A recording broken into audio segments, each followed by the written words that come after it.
Here are some things that I've learned in my 30s that my mom didn't have time to teach me about.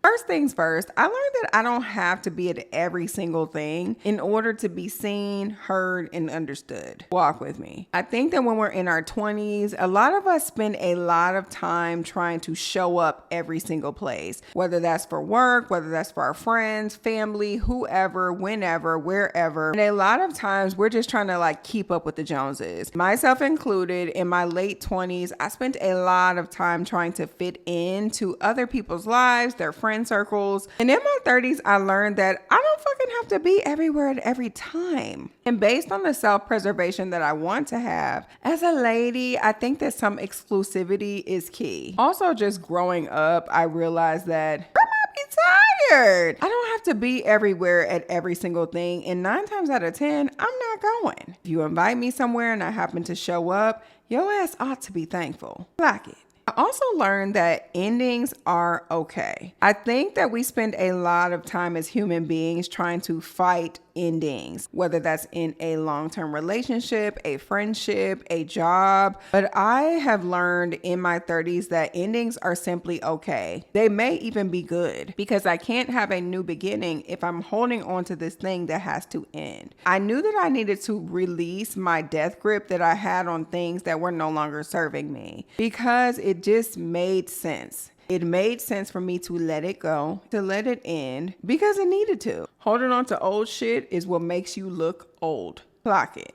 Ooh, this is a good one. Quality over quantity. I know that we hear this phrase so often, but it really is true. I think that we should look at it like this. How can I invest in something or someone to get a higher quality out of this thing or person versus having to keep recycling over and over again or purchasing over and over again or starting over and over again simply based on the fact that we didn't invest in the quality in the first place. Clock it. I see so many women who are on the hamster wheel, right? We are starting over and over again, over and over again, over and over again, instead of investing in the quality in the first damn place. I don't need 10 million friends. The 3 that I got, them bitches gonna ride it on. I don't need 10 different cheap ass t-shirts. Let me just invest in 2 to 3 that are going to last me a little longer so that I don't have to keep investing in this over and over again. I'd say that in my 30s, I learned that investment is key and that you really do get what you pay for, whether that's in a person, place, or thing. Clock it.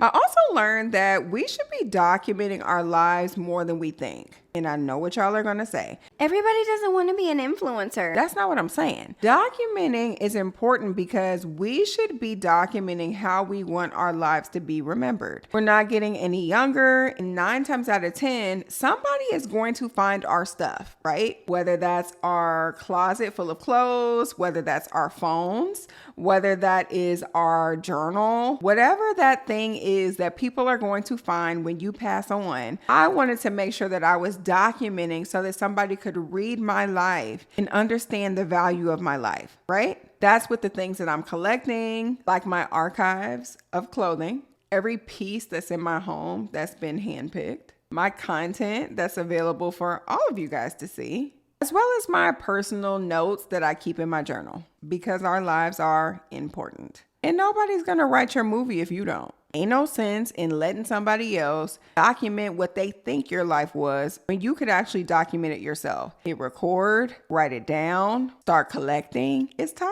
And in my 30s, I learned that women need to pay close attention to how we build and how we maintain or preserve our essence. You know that je ne sais quoi, the things that make you you, the shit that another bitch can't touch. Yeah, that. I really had to take some time in my 30s to really realize what that was. And outwardly, that looks like how I wear my hair, the perfumes that I wear, clothes that I wear on my back. Internally, that looks like my values, the things that I hold true in my heart and in my spirit, my spiritual practices, all of those things that make me me, my essence as a woman. And when I float into the room, that essence is right along with me. Yeah.